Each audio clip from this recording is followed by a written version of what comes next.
အနန္တောအနန္တ၅ပါးအကြောင်း၁ဗုဒ္ဓဂုဏောအနန္တောဗုဒ္ဓမြတ်စွာသည်တန်တရာဝဆင်းရဲ့အတွင်း၌ဒုက္ခမျိုးစုံနှင့်တွေ့ကြုံခံစားနေရသောလူနတ်မြမာတတ္တဝါအပေါင်းကိုတန်တရာဝဆင်းရဲ့အတွင်းမှထုတ်ဆောင်ခဲ့တင်၍ယာကဒေါသအစရှိသောတဆက်တမီသောမီးတို့ဤငြိမ်းအေးရာဖြစ်သောသို့မဟုတ်တန်တရာဝဆင်းရဲ့အပေါင်းမှလွတ်မြောက်ရာဖြစ်သောနိဗ္ဗာန်သို့ပို့ဆောင်ကဲ့တင်တော်မူပေသည်ဤသို့ဗုဒ္ဓမြတ်စွာဘုရားသည်တန်တရာတွင်ကျင့်လည်နေကြရသောတတ္တဝါအပေါင်းကိုဝဆင်းရဲမှကဲ့တင်၍ချမ်းသာရာနိဗ္ဗာန်သို့ပို့ဆောင်တတ်သောကြောင့်တတ္တဝါအလုံးတို့၏အတိုင်းမသိကျေးဇူးရှင်ဖြစ်သည်နှင့်ဓမ္မဂုဏောအနန္တောတန်တရာ၏အရင်းမြစ်ဖြစ်သောအဝိဇ္ဇာမောဟ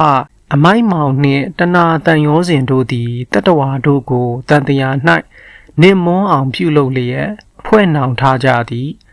တရားတော်သည်မိမိတရားတော်ကိုကျင့်ကြံအားထုတ်သောတတ္တဝါတို့ကိုထိုသို့အမိုက်မောင်အတွင်း၌နှင့်မွန်းအောင်ပြုလုပ်တတ်သောအဝိဇ္ဇာနှင့်တဏှာတို့ကိုရှင်းလင်းသုတ်သင်လျက်လွတ်မြောက်အောင်ကဲ့တင်ပေသည်ထို့ကြောင့်တရားတော်သည်တတ္တဝါအလုံးတို့အဖို့ဆက်၍မကုန်နိုင်လောက်အောင်ကျေးဇူးများပေသည်၃တန်ခါဂုဏောအနန္တောအရိယာတန်ဃာတော်မြတ်တို့သည်လောဘဒေါသအစရှိသောကိလေသာတရားတို့ကင်းရှင်း၍မတ်ဖို့နိဗ္ဗာန်တည်းဟုသောတရားတော်မြတ်တို့နှင့်သာပျော်မွေ့နေကြသဖြင့်တတ္တဝါတို့၏ကုသိုလ်ကောင်းမှုစိုက်ပျိုးရာလဲရာမြေကောင်းတစ်ဖွဲဖြစ်ပေသည်ထို့သို့အရိယာတန်ဃာတော်များကိုကိုးကွယ်စည်းကပ်လှုပ်ကြွေးခြင်းဖြင့်ကုသိုလ်ကောင်းမှုများစွာဖြစ်ထွန်း၍ကောင်းကျိုးချမ်းသာခံစားကြရသည်တို့ဖြစ်၍အရိယာတန်ဃာတော်များသည်တတ္တဝါတို့၏အတိုင်းမသိကျေးဇူးရှင်များဖြစ်ပါသည်အရိယာနွယ်ဝင်ပုထုဇဉ်တန်ဃာတော်များသည်လည်းဗုဒ္ဓရှင်တော်မြတ်ဟောကြားထားရခဲ့သောတရားတော်များကိုတတ္တဝါတို့အားလူနတ်နိဗ္ဗာန်သုံးတန်ချမ်းသာကိုလမ်းညွှန်သည့်အနေဖြင့်ဟောပြောပြသကြသဖြင့်တတ္တဝါများစွာတို့၏အတိုင်းမသိသောကျေးဇူးရှင်များပင်ဖြစ်ပေသည်၄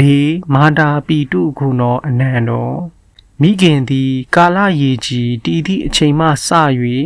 သားသမီးအပေါ်ချစ်ချင်းမေတ္တာဖြင့်တရေသားကိုယူရစွာထိမ့်သိမ်းဆောက်ရှောက်ခဲ့ရသည်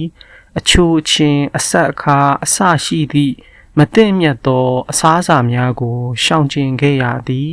အချိန်စေ့၍ဖွားမြင်လာသည့်အခါတွင်လည်းဖဝါးလက်နှလုံးပခုံးလက်နှသည့်အရွယ်မှစ၍လူလားမြောက်သည့်အရွယ်ထိပိုးမွေးသလိုမွေးမြူခဲ့ကြသည်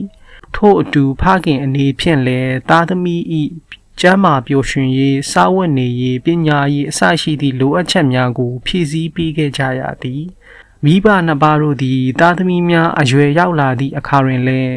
မကောင်းမြတ်တာကောင်းရာညွန်လက်အတက်တင်စီပေးဝေနှီးရင်ထိမ်းများခြင်းလင်ဝင်ငါအင်ဖခင်မေတို့တာဟူသည်နှင့်အညီမိဘတို့၏ဝတ္တရားများကိုပြည့်စုံအောင်ဆောင်ရွက်ပေးကြရသည်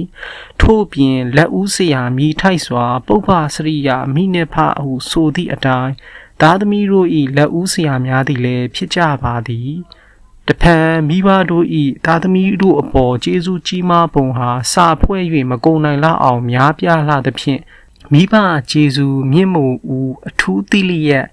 အဆက်ခတ်ဟု၍ဆိုရိုးပြုခဲ့ရသည်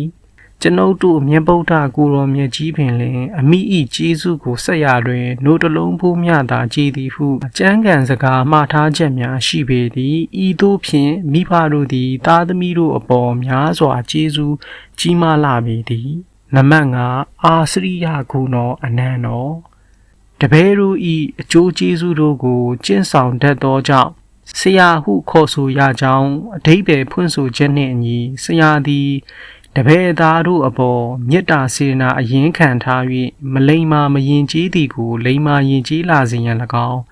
မကောင်းသောအမှုကိုရှောင်ကျဉ်စေ၍ကောင်းသောအမှုကိုပြုလုပ်စေရန်၎င်းချိုးသားစွာဆုံးမသွန်သင်ပြသကြသည်ထို့အပြင်အတက်လဲတင်ပဲ့ပြင်ဆုံးမတိပ္ပမချံဘေးရန်စည်းကာတင်ညာအံပို့ဆရာတို့ ကျင့်ဖို့ဝင်ငါးပြဟူသည်နှင့်အညီဆရာကျင့်ဝင်များကိုပြည့်စုံစွာဆောင်ရွက်ပေးကြပါသည်ဤသို့အားဖြင့်ဆရာတို့သည်တပည့်၏အနန္တကျေးဇူးရှင်များစိတ်ရင်းတွင်ပါဝင်ပါသည်